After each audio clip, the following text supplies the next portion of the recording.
dividiremos essa videoaula de hoje em duas partes. Na primeira parte, faremos uma retomada do que é o conjunto dos números complexos. No vídeo passado, a gente colocou para vocês uma forma histórica de como é que surgiram os números complexos, através de procedimentos geométricos, mostrando a vocês o que seria o número complexo. A gente retoma novamente esse mesmo conceito, abordando o número complexo de uma forma também parecida com o vídeo anterior, mas enfatizando a necessidade da criação dos números complexos. Pegue o seu caderno, anote o que você achar de interessante. Caderno do aluno também, volume 2, tem todas as informações que a gente está passando aqui para você. Lá também tem alguma coisa, né? E ao final a gente deixa um link para você, um formulário para que você possa responder algumas questões.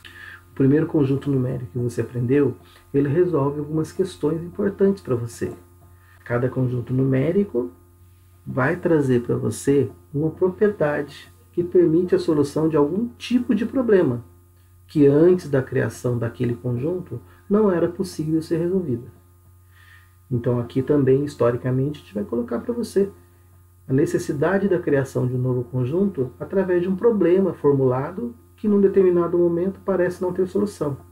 Mas com a criação de um novo conjunto numérico, acaba você podendo criar soluções. O primeiro conjunto que você aprendeu lá ainda pequenininho é o conjunto dos números naturais, que surge da contagem de objetos.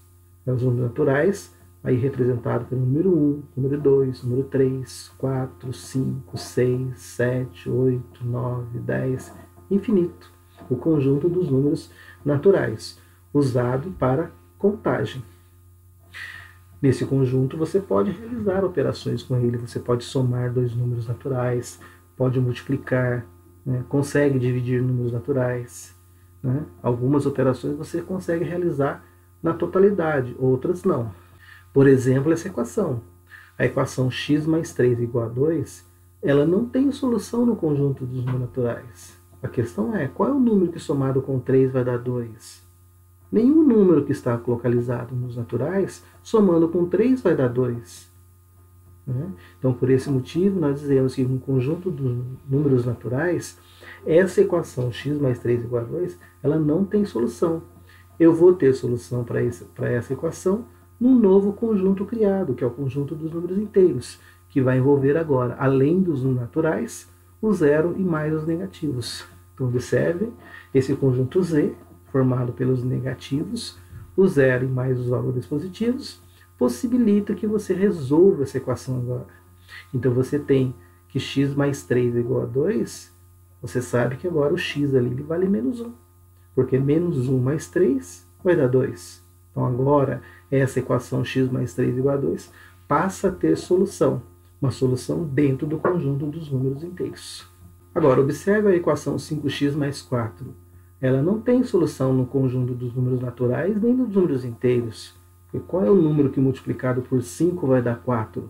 Nenhum número que está no conjunto dos naturais, nem o número que está no conjunto dos inteiros é solução para essa equação. Mas se você pensar num outro tipo de conjunto, os números racionais são aqueles números que eu posso escrever na forma fracionária, na forma de fração, do tipo A sobre B, né, com A e B sendo números inteiros, o B diferente de zero, nós vamos poder ter uma solução para essa equação. Tá? Então, o conjunto formado pelas frações da forma A sobre B, onde A é um número inteiro, B também é inteiro diferente de zero, é o conjunto chamado de números fracionais. Então, essa equação 5x mais 4, agora ela tem solução, mas solução dentro desse conjunto dos números racionais. Agora, observe essa equação. A equação x ao quadrado igual a 2. Ela não tem solução nos números racionais. Por quê? Qual é o número que elevado ao quadrado vai dar 2? Já pensou nisso? Se você pensar 1 mais 1 ao quadrado é 1, não é 2. 2 ao quadrado é 4, não é 2. Então você não tem, dentro do conjunto dos números racionais, um número que elevado ao quadrado dê igual a 2. Então, a necessidade da criação de um novo conjunto. Esse novo conjunto surgiu, então, o conjunto dos números irracionais. São aqueles números que eu não posso escrever na forma fracionária, né, representados aqui com esses exemplos. Números irracionais são aqueles que não são reais, tirando os racionais, tudo que sobra para a gente é irracional. Como exemplo, nós temos o número π, 3,1415 infinito, as raízes quadradas que não são exatas, como raiz de 2, menos raiz de 5, alguns números especiais, como o número φ, 1,6180, infinito também, e algumas decimais onde após a vírgula não aparece um período, né? Porque o número racional, além de ser na forma fracionária, ele também pode ser escrito na forma decimal, como sendo uma decimal finita ou uma decimal infinita. A decimal infinita, ela surge uma dízima periódica. No caso da decimal, ela ser infinita, mas não formar períodos, indica para a gente que a decimal ela é um número irracional. E o conjunto dos números reais? O conjunto dos números reais é aquele formado pela união de tudo que é racional com tudo que é irracional. Observe que até o momento, todas as operações com números reais, eles podem ser representados numa reta real. Então, observem a seguinte colocação. Dado uma reta, sobre essa reta nós podemos representar números. Então, todos os números reais, eles são representados na reta. E com isso nós podemos fazer operações com eles. Observe esses dois números, ponto A e ponto B. O ponto A representando o número menos 2, o ponto B representando o número 3. Quando eu somo A com B, menos 2 mais 3 vai dar mais 1. Veja a representação do mais 1 ali através do ponto S. Então, todo ponto do plano, então todos os números reais podem ser representados como pontos do plano. E a soma desses números também surge um novo número que está sobre essa reta também. Observem que se variarmos o valor de A e o valor de B, a soma também sofre variação. Observe, o ponto A sofre variação, o ponto B sofre variação também. Como consequência, o ponto S também sofre variação dependendo do valor de A e valor de B. Limitamos o valor entre o ponto menos 7 e 7, mas isso acontece em toda a reta real. A soma de dois números reais sempre será o número real sobre essa reta. 6,52 e menos 1. Os dois estão sobre a reta. E quando eu multiplico o ponto A pelo ponto B, o número A pelo número B, eu obtenho um número P, né? O ponto P, também sobre essa reta. E observem que variando A e variando B, eu tenho então que o valor da multiplicação também sofre variação, mas está sobre essa reta. Aqui a gente limitou o valor entre menos 7 e 7. O produto ele vai sair do local, mas observe que multiplicar dois números reais, eu obtenho um número real que está sobre essa reta que aí apresentamos. Ainda voltando nas nossas questões, e se eu tiver a equação x² mais 1 igual a 0? Ela tem solução para o conjunto dos números reais? Você viu lá no início que a expressão x mais 3 igual a 2, eu não tinha solução para os naturais. Eu precisei criar o número inteiro para ter solução. A equação 5x igual a 4 não tem solução nos números inteiros. Precisou-se criar os números racionais. E essa equação agora? x² mais 1 igual a 0. Qual é a solução dela? Qual é o número que elevado ao quadrado e somado com 1 dá 0? Bom, mas no vídeo da aula passada, a gente comentou com você que toda vez que eu multiplico um número por menos 1, geometricamente é você mudar a posição dele para o seu simétrico. Observem uma representação do que isso acontece. Note que sempre que se realiza a multiplicação por menos 1, o resultado é simétrico em relação à origem. Então, se eu multiplico o número x por menos 1, qual é o significado de multiplicar um número por menos 1? é dar um giro de 180 graus. Observe o que acontece quando eu multiplico menos 1 por esse ponto x, que representa qualquer número real que está sobre essa reta. Vejam que multiplicar por menos 1 é transformar esse número de x para menos x. E se eu quiser novamente fazer uma nova multiplicação por menos 1, para esse número x original, então vejam que quando multipliquei x por menos 1, eu transformei esse número de x para menos x. Então, multiplicar por menos 1 é rotacionar esse ponto x em 180 graus. E ele vai cair sobre menos x. Então, x é simétrico de menos x. Então, multiplicar por menos 1 é obter uma transformação de um número no seu simétrico. Mas o que acontece se eu novamente multiplicar por menos 1? Veja no esquema o que vai acontecer quando eu multiplico esse menos x novamente por menos 1. Ou quando eu multiplico menos 1 por menos 1.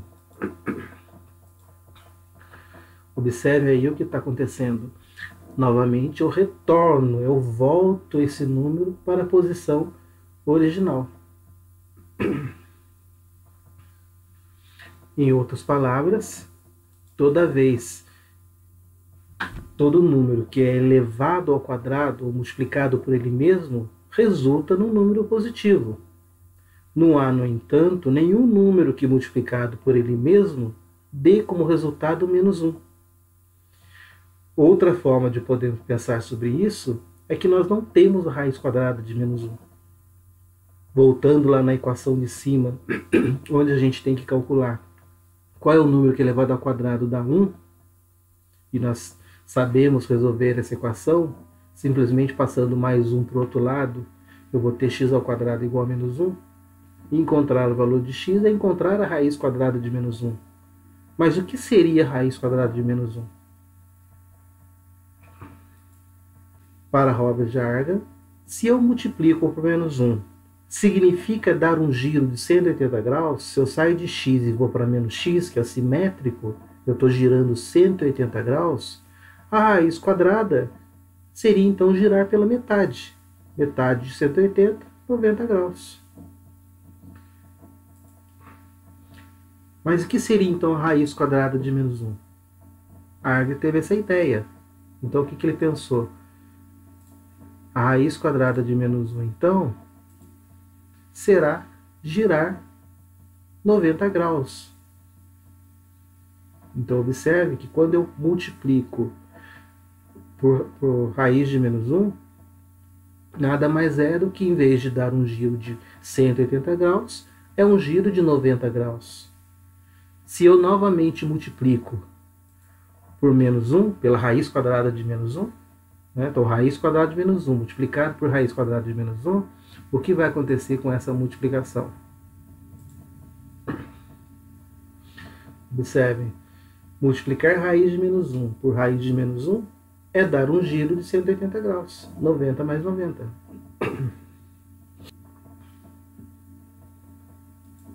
Com isso, verificamos que a raiz de menos 1 é um ponto que não está mais sobre a reta real, mas agora ela está no plano. Então a raiz de menos 1 é um número que não é real, ele é um número imaginário, e ele foi denotado pela letra I. Gauss, um matemático lá do século XVI, falou sobre isso. Ele representou esse número imaginário, que Argand falou que era raiz de menos 1, ele chamou pela letra I. Então ele passa a representar como sendo raiz de menos 1, como sendo I. E observe que girar 90 graus, você sai dessa reta.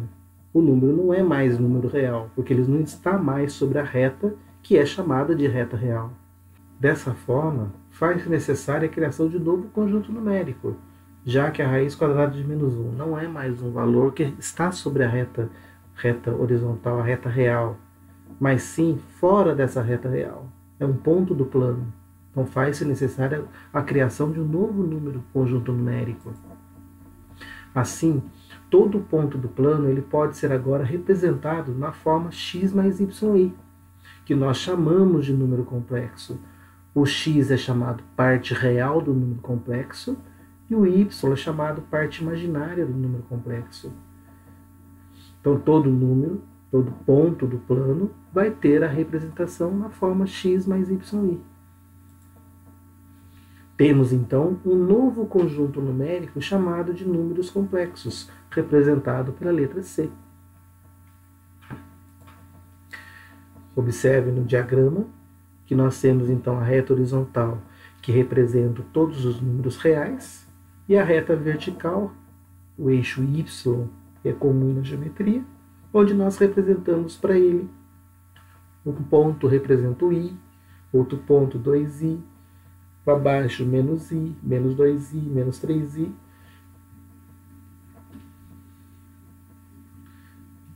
Então, como por exemplo o ponto A, que aí está, que tem coordenadas, que é o número 2 mais 2i, onde o primeiro número 2 é a parte real do número A, o outro número 2, que acompanha a letra i, é a parte imaginária do número complexo. Então o número complexo sempre vai ter uma parte real, uma parte imaginária.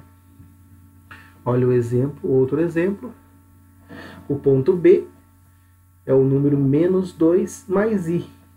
A parte real é menos 2 e a parte imaginária é igual a 1, que acompanha a letra i. Menos 2 mais 1i. Outro exemplo, o número C. O número C, que é menos 3 menos i. A parte real é menos 3, a parte imaginária menos 1. Outro exemplo, o ponto D, que representa o número 3 menos 2i, onde a parte real do ponto D é o número 3 e a parte imaginária é o menos 2. Da mesma forma como na trigonometria, nós temos agora dois eixos, sendo que eu tenho cada eixo um quadrante. Aqui o ponto A está no primeiro quadrante, o ponto B no segundo quadrante, o ponto C no terceiro quadrante, o ponto D no quarto quadrante. Características para ele: o ponto A estando no primeiro quadrante, a parte real e imaginária tem o mesmo sinal. No segundo quadrante, a parte real será negativa e a imaginária vai ser positiva. No terceiro quadrante, parte real e imaginária, os dois valores são negativos. E no quarto quadrante, um ponto nessa situação, eu tenho a parte real positiva e a parte imaginária negativa. Então, nesse vídeo, nós retomamos a ideia de número complexo, mostrando a vocês agora que as operações realizadas sobre os conjuntos numéricos nem sempre são possíveis. Isso aconteceu com os números naturais, que não tinham soluções para valores negativos, os números inteiros, que não tinham soluções para números decimais, os números racionais, que não tinham solução para os números irracionais, formando o que a gente conhece como números reais. Algumas equações da forma x² mais 1 igual a 0 não têm soluções para números reais. Houve a necessidade, então, da criação dos números complexos. Lembrando que o número complexo surgiu do fato de que toda vez que eu multiplico um número por menos 1, significa o seu simétrico. Mas o que seria a raiz quadrada de menos 1? Seria, em vez de dar um giro de uma meia volta, eu vou dar um quarto de volta. Em vez de percorrer 180, eu vou percorrer 90. Então esse ponto não pertence mais à reta real, e sim está fora da reta real. Essa nova categoria de números, representado por i, unidade imaginária, tem essa característica de ser um número chamado número complexo.